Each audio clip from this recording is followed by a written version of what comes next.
hindi naman po kami hadlang sa pag-unlad ng ekonomiya po ng ating bansa, kung sakali po. Pero kung yun na po ang magiging epekto po sa aming kabubuhay, paano na po kami?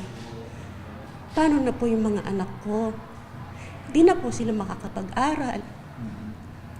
At saka po, sa kasalukuyan po, ang ama na po ng sambahayan po namin, wala na. Ako na lang po nagtataguyod sa aking mga anak. Kung yun po mawawala po sa amin, paano na po kami? Mga anak po, hindi na po sila makakapag-aral.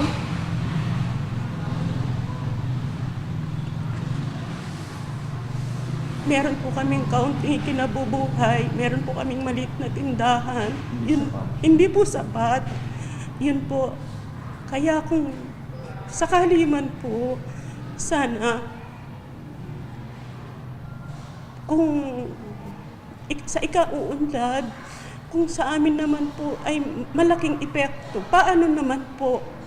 Para sa amin po, ang epekto po ng Paxilica ay malaki po.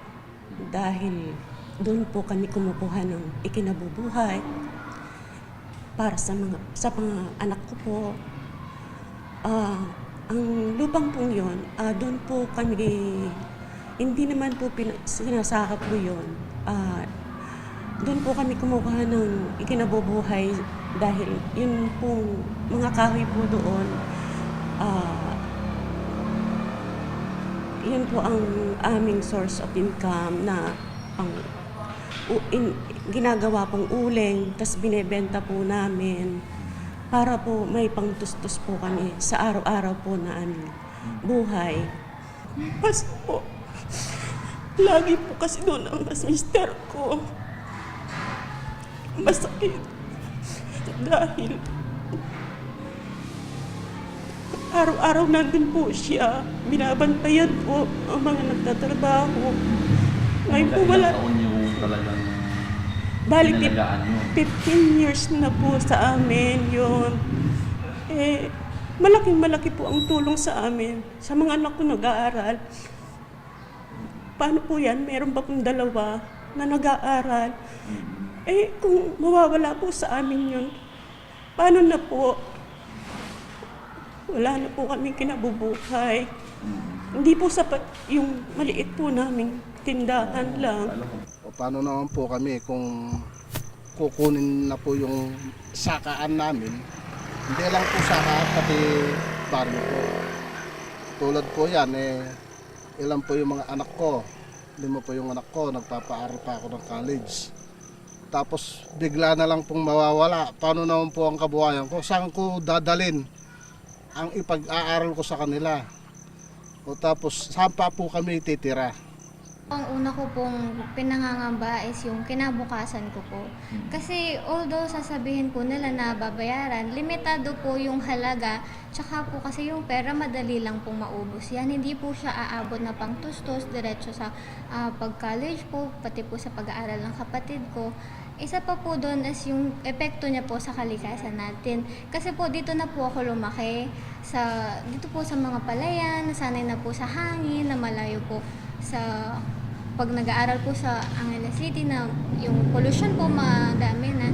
Dito po kasi pag nandito ka, panatag ka, malinis ang hangin, na puro kulay green yung nakikita mo. Kung sa para kinabukasan po namin, ganun pa rin po ba siya? Paano na lang po kaming mga anak, mga apo? Siyempre darating po yung panahon na baka hindi na po malinis yung tubig, kukulangin na po sa kuryente. Kasi po lahat po yun gagamit ng maraming tubig at maraming kuryente. So, baka umabot po sa panahon na kailangan na din namin umalis dito kasi hindi na po kakayanin ng mabuhay, hindi lang po sa water pollution, air pollution, even sa sound pollution po dahil may continuous na tunog po yun, di ba may hum po yung mga magiging data center just in case. Kung sa development naman po, opo, kung ma-maintain, kung masisecure po siya na magiging sigurado po tayo na hindi po maapektuhan yung kalikasan po natin. kung totoo po na madaming trabaho na mapoprovide, na hindi lang po siya sa simula, gano'n, na para lang magtayo, tapos hindi na po tayo makikinabang doon, then all the more reason to go for it po. Pero yun nga po, kung wala naman po tayong masasabi, hindi po tayo makakapagsalita na meron po dapat standard of na dapat masundan para hindi po maging madama yung kalikasan natin dito. Hanggang sa paglaki po, hanggang pagtanda po namin dito.